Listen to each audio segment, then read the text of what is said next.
કચ્છથી લઈને ક્વાંટ સુધી, આમ તમે સાબરકાંઠા જાઓ ત્યાંથી લઈને સુરેન્દ્રનગર સુધી, મોરબીથી લઈને ઘણા બધા એવા વિસ્તારો છે કે ત્યાં સમસ્યા બધે જ એક છે, અને એ પણ છે જગતના તાતની. જગતનો તાત આજે પોતાના હક માટે લડાઈ લડી રહ્યો છે. હવે છે ધીમે ધીમે તેમને ક્યાંક રાજકીય પક્ષો છે તે ક્યાંક મદદ કરી રહ્યા છે, પરંતુ સમસ્યા ખૂબ વિકટ છે. વિકાસના નામે જે વીજ લાઈનો નાખવામાં આવી રહી છે એ ક્યાંક ખેડૂતો માટે વિનાશ સમાન સાબિત થઈ રહી છે. આજે વાત કરવી છે કે જે આ વીજ લાઈનનો પ્રશ્ન છે, સુરેન્દ્રનગરના કોંઢમાં જે ઘટના બની, મોરબીના હળવદ અને જ્યાં જેતપર છે ત્યાં બધી જ જે ઘટનાઓ બની છે એનું સત્ય શું છે? વીજ કંપનીઓ કેટલું વળતર આપી રહી છે? ખરેખર ખેડૂતોને કેટલું વળતર મળવું જોઈએ? આ બધા જ જે મુદ્દાઓ છે તેને લઈને ચર્ચા કરવી છે. નમસ્કાર, ગુજરાત BS9 TV ન્યૂઝમાં આપની સાથે હું છું ભગવતી વિશાવડિયા.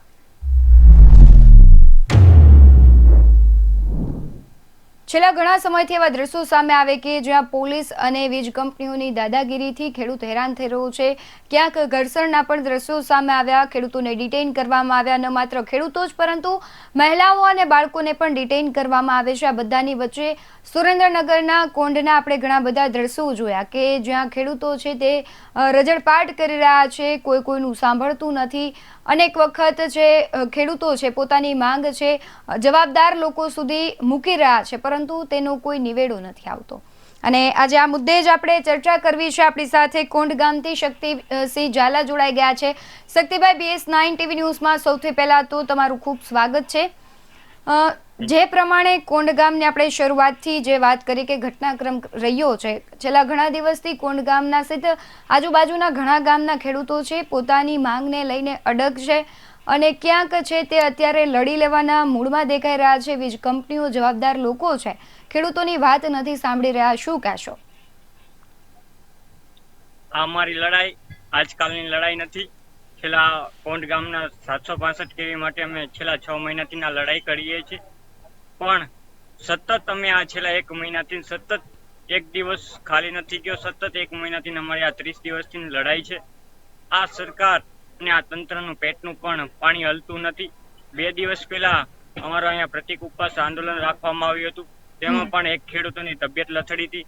તબિયત લથડતા છતાંય પણ ખેડૂતો અત્યારે ની પરિસ્થિતિ એટલી ખરાબ છે ને આ ભાજપ સરકાર એમ કે છે કે ખેડૂતો માટેની અમારી સંવેદનશીલ સરકાર છે.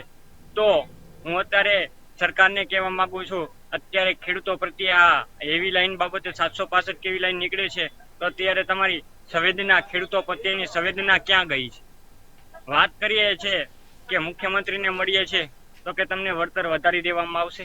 ધારાસભ્યને વાત કરીએ તો કે વળતર વધારી દેવામાં આવશે, પણ હજી સુધી આજ દી સુધી કોઈ એનો નિકાલ કરવામાં નથી આવ્યો.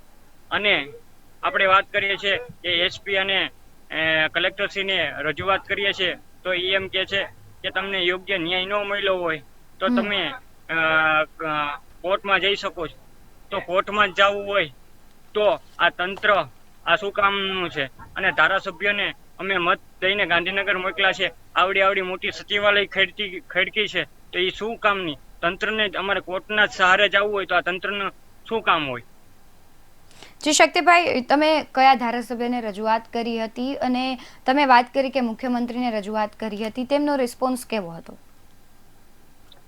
અમારા ધારાસભ્ય પ્રકાશભાઈ વરમોરાની આગેવાનીમાં મુખ્યમંત્રી સાથે વાત કરી હતી અને મુખ્યમંત્રીને કીધું હતું કે અમને જંત્રી ભાવે વળતર આપવામાં આવે છે, નહીં કે અમને જંત્રી ભાવે નહીં, કા વાણિજ્ય હેતુ પ્રમાણે અમને વળતર ચૂકવવામાં આવે, કા પછી કે બજારના જે રાજસ્થાનની SOP છે કે બજારના 400% એ પ્રમાણે વળતર ચૂકવવામાં આવે, તે અમે વાત કરી હતી. પણ મુખ્યમંત્રીનો પણ આ બાબતે કોઈ યોગ્ય જવાબ અમને નહોતો મળ્યો. એમ કીધું કે તમારી જંત્રી વધારી દઈ અને જંત્રી થોડો ઘણો ભાવ વધારી દઈ, પણ એમાં થોડા ઘણા ભાવ વધવાથી ખેડૂતોનું એમાં કઈ ભલું થવાનું નથી. આ અમારા છાતી ઉપર થાંભલો આવે છે.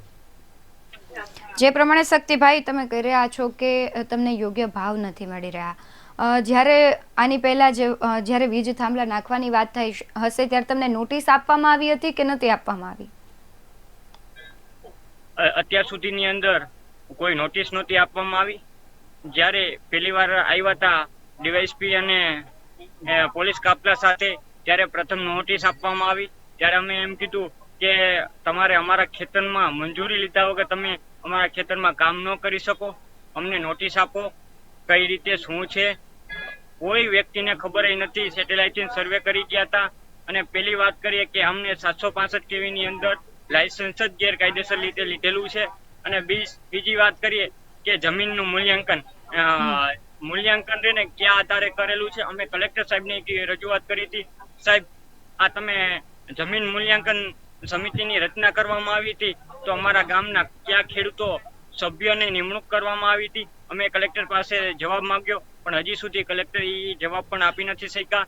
અને કયા ખેડૂતની નિમણૂક કરવામાં આવી હતી, આખી ગેરકાયદેસર જમીન મૂલ્યાંકન સમિતિ રચવામાં આવી હતી. હજી કોઈ પણ જવાબ નથી દઈ શક્યા.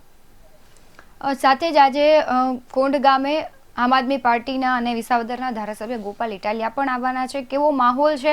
આની પહેલા ક્યારેય ગોપાલ ઇટાલિયા આવ્યા છે તમારા ખેડૂતોના પ્રશ્નોને લઈને, અથવા તમારી કોઈ તેમની સાથે વાતચીત થઈ હતી? ગોપાલભાઈ અત્યારે નીકળ્યા છે, પણ પહોંચે એમ છે. અત્યારે જે સ્થળ ઉપર અમે છીએ, અત્યારે અમે સ્થળ ઉપર ઉપસ્થિત છીએ. ટૂંક અંદર કોંઢ ગામે ગોપાલભાઈ પધારી રહ્યા છે. અને ગોપાલભાઈ એક વિધાનસભાની અંદર જે આ હાઈ ટેન્શન લાઈન 2003 નો ઇલેક્ટ્રિસિટી કાયદો છે એના માટે બિલ મૂકવામાં આવ્યું છે. તો અમે એવી અપેક્ષા રાખીએ છીએ તમામ ધારાસભ્ય પાસેથી કે એ બિલને મંજૂરી આપવામાં આવે અને જેથી કરીને એ કાયદો બને. કાયદો બનવાથી ખેડૂતોને આવનારા સમયની અંદર જે વીજ નાખવામાં આવે તો ખેડૂતોને ફાયદો. શક્તિભાઈ, જે પ્રમાણે હળદરમાં આખી ઘટના બની હતી, ખેડૂતોનો પ્રશ્ન હતો, તેના હલ માટે આમ આદમી પાર્ટીના ઘણા બધા નેતાઓ પહોંચ્યા હતા અને રાજુ કરપડાની આગેવાનીમાં આખું આંદોલન થયું હતું. તેનું પરિણામ આપણે જોયું છે. તમને લાગે છે કે આમ આદમી પાર્ટી અથવા કોંગ્રેસની આગેવાનીમાં જે આગામી દિવસોમાં આંદોલન થશે તે સફળ રહેશે અથવા ખેડૂતોને ક્યાંક તેનાથી લાભ થશે? કારણ કે ભૂતકાળમાં ઘણા બધા એવા આંદોલનો થયા છે અને તેનું પરિણામ છે માત્ર ખેડૂતોએ જ ભોગવવું પડતું હોય છે. સમસ્યાનું સમાધાન તો થતું નથી, પરંતુ વધારે ખેડૂત સમસ્યામાં મુકાય છે. આ બેન વાત કરું, સ્પષ્ટતાથી વાત કરું, આ કોઈ આપ અને કોંગ્રેસનું આંદોલન નથી. એ અત્યારે ગોપાલભાઈ આવે છે અને ફક્ત સમર્થન કરવા માટે આવે છે, નહીં કે એ આપના અત્યારે ધારાસભ્ય છે, પણ ખેડૂતના પુત્ર તરીકે અને ખેડૂતને સમર્થન કરવા માટે આવે છે. અમે પેલા જ ચર્ચા કરી હતી ગોપાલભાઈ સાથે. તમને ખેડૂતો પ્રત્યે લાગણી હોય કે નહીં કે તમારા પક્ષ માટે અમને ખેડૂતોને, તમે ખેડૂત પુત્ર છો તો તમારી લાગણી હોય તો અત્યારે કોની પરિસ્થિતિ છે તો તમે કોણ ગામ સાથે ઉભા રહો.